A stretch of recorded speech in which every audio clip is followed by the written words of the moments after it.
We now have a ton of new and updated Rogue One information, including Darth Vader's role, character backstories and reveals, and even more information promised tomorrow. All of this comes from Entertainment Weekly, who always gets sneak peeks at Star Wars films and content, and gives us all the new knowledge. Again, more information about Darth Vader is promised tomorrow, so stay tuned. And now, let's discuss what we discovered today. The most intriguing thing about today was that Darth Vader is now beyond a shadow of a doubt confirmed, and he is starting to be pushed in the marketing, with the cover of the magazine in clear bold letters saying Darth Vader is back. We also hear some about his relationship with the main villain of the film, Director Krennic, played by Ben Mendelsohn. Krennic's main goal is to gain favor with the Emperor and increase his power within the Empire. But Vader is here to look after him, and is always looming over his shoulder and serves as the Emperor's enforcer, meaning Krennic likely reports directly to Vader when he really wants to report to the Emperor. Krennic is described as a very effective and intelligent schemer, and he uses his intelligence to his advantage and attempts to destroy the rebels. The full quote concerning Darth Vader and Krennic says this: Darth Vader kind of looms large over the plot, even when he's not necessarily on screen, because the new villain, played by Ben Mendelsohn, Director Krennic,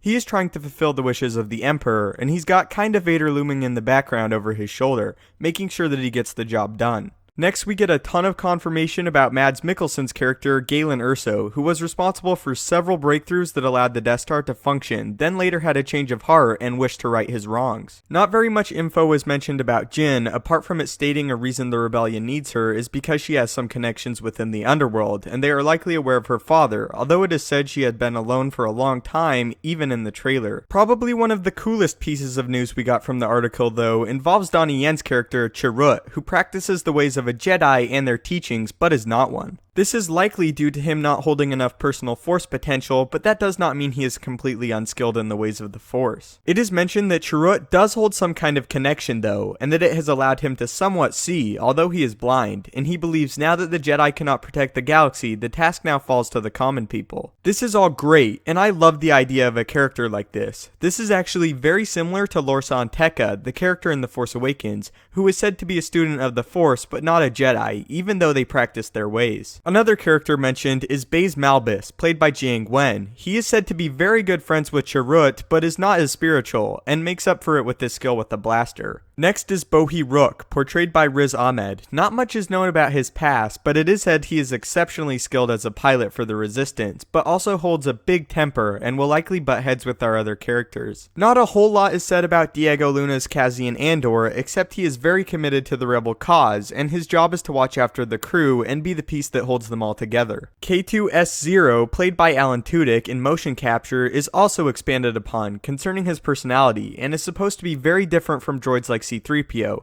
K2 is described like Chewbacca as a droid and doesn't have the best filter, saying whatever he thinks. He's also a character described to be similar to Jyn, with a troubled past as an Imperial Enforcer droid, and wishes to right his past wrongs. Rogue One is turning out to look like a big story of redemption for a lot of characters. And finally, we got a huge reveal about Forrest Whitaker's character, who has now been revealed as Saw Gerrera. Now, you might not immediately recall his name, but we have actually seen him before. In the Clone Wars TV show, Saw was a part of the Rebel Force on Onderon and fought along Ahsoka Tano to reclaim the planet. It is also said he fought against the Empire again on Onderon and has now returned to help the rebels. Pablo Hidalgo on Twitter also mentioned he played some type of role in the backstory for Agent Kallus, so we might see him again in Rebels. This is absolutely fantastic and a moment a lot of us have been waiting for. It's great to finally see that they are taking past characters from the Clone Wars and bringing them into the movies to play bigger roles. Hopefully we get to see some Rebels characters eventually. So that is all the information we got, with the reminder that more news will be out tomorrow about Darth Vader and his role. So far what I'm hearing is really promising, with the highlights definitely being the mention that the Emperor is involved and Krennic is seeking his approval, and a very brief glimpse into Vader and Krennic's relationship. I also really like what I'm hearing about Chirrut, and that he is very Jedi-like, but not a Jedi exactly, and this is a great premise to bring into a film,